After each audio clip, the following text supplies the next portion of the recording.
Today you're going to learn my process to get a guitar sound like this.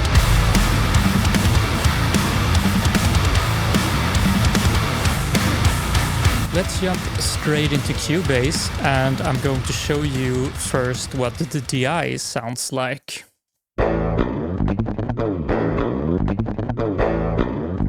So as you can hear, it's an amazing sounding DI. Starting with just the amplifier, I'm going to use the Omega Ampworks one from Neural DSP for this tone. Straight out of the box, it sounds like this.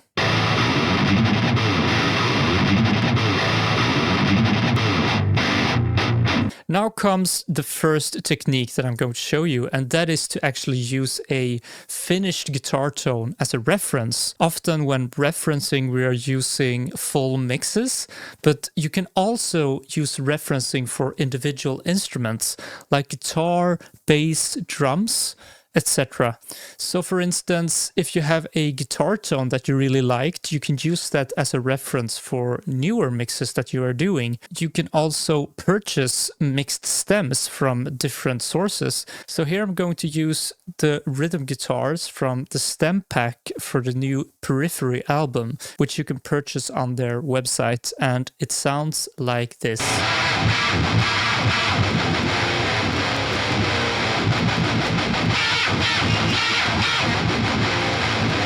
I'm just going to flip between my tone and the Periphery tone, and we will see what we can hear as differences.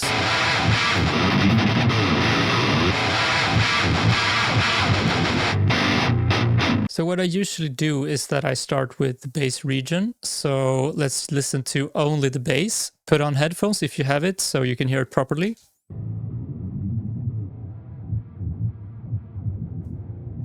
My tone sounds a little bit more woolly, so I'm going to reduce the bass here.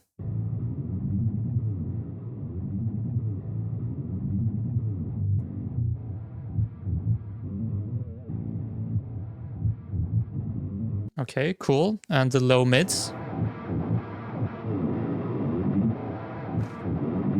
Mine is a bit more boxy sounding. Let's see what we can do with the mid control here.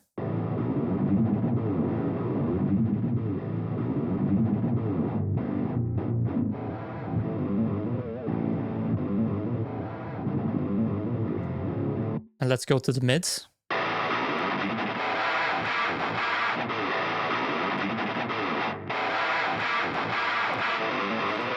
Gonna increase the treble slightly. Let's see what we get.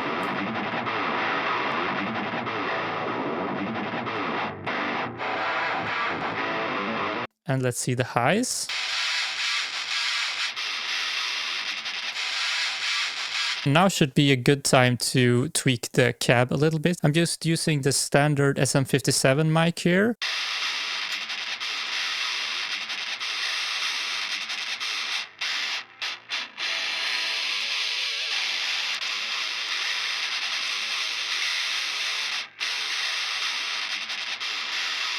Okay, let's do a check-in now.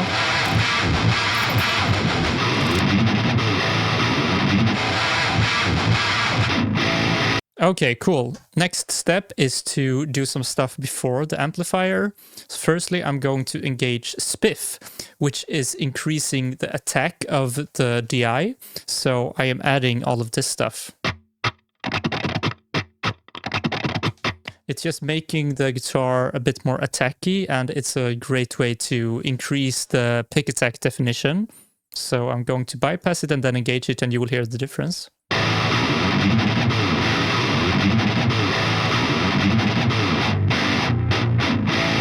And then we have an equalizer before the amplifier. I'm always just starting with a high cut to remove all of this annoying stuff. We don't want this noise in our signal. Then I added a bit of presence here, just for the added pick attack. Now is a good place to show you what I'm doing on the bus, where I'm doing some tape saturation first of all. I am controlling the low end with a multiband compressor. This is mainly engaging on the palm mutes to keep them super level. I then have a distressor that is not doing too much. just keeping it super level. And then finally soothe, which is removing this stuff. So soothe is a great way to also remove rumbling in the bass area. So yeah, this is where we're at right now.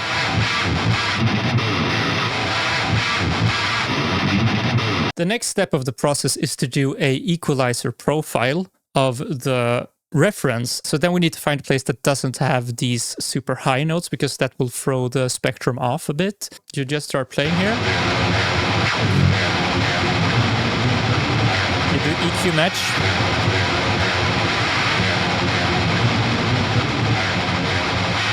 And then you say save input as reference. So what I'm then doing is that I'm only playing the rhythm guitars. And then I'm going to do EQ match and then do the P5 rhythm guitar here.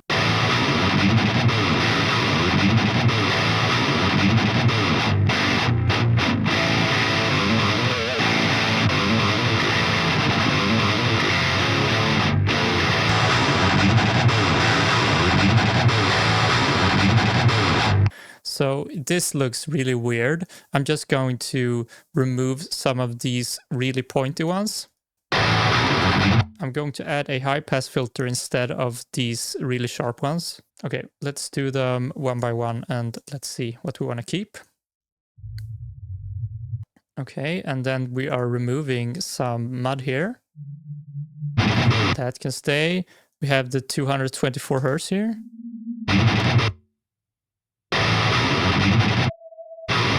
So this is a great way to just remove resonances in a quick way.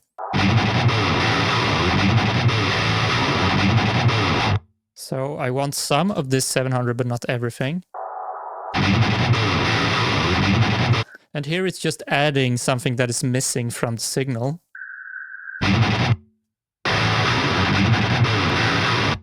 Let's also do a little less of this resonance here.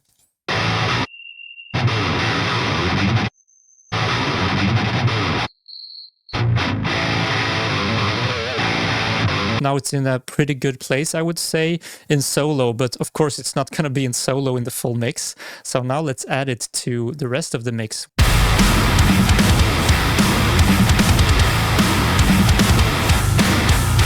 And then comes the full mix referencing stage. So here I have another Periphery track that we're going to use as a reference to try to match here.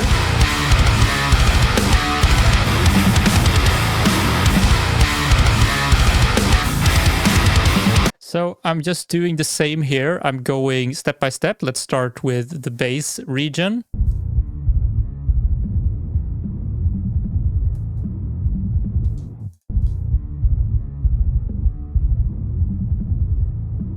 So I'm listening now for the mud amount in the guitars on the side. So I find that mine are a bit more muddy than the Periphery mix. Then I'm going to use one of my favorite plugins for low-tuned guitars, which is Bass Mint by Unfiltered Audio. And this is going to add clarity to the guitars. So let's listen to just the guitars. You can hear what this plugin is doing.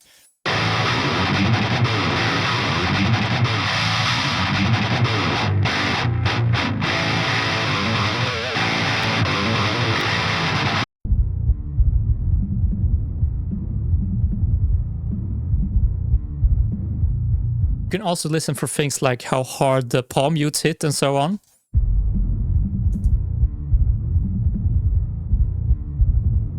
Cool, sounding pretty good. Let's do the low mids.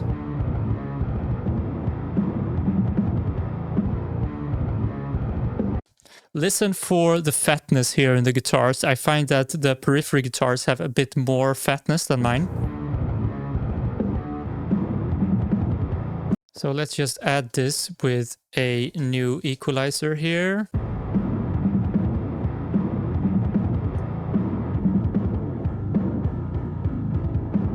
So you can really hone in on what is missing in your signal. I find like around 350 Hertz. That sounds good when I'm adding it. Let's match again. Cool, and let's do the mids.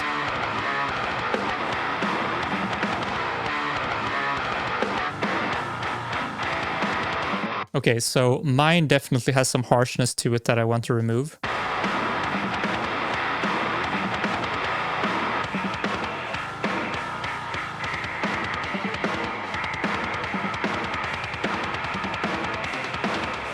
Okay, so I think it's around here. Let's remove some of this.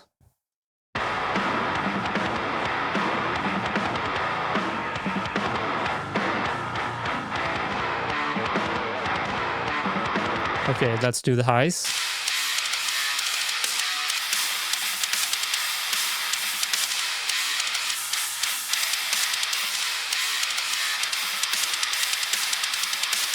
Okay, so let's see here. Some of this harsh whistly stuff I think we can remove. Now let's do a final comparison and see what it sounds like.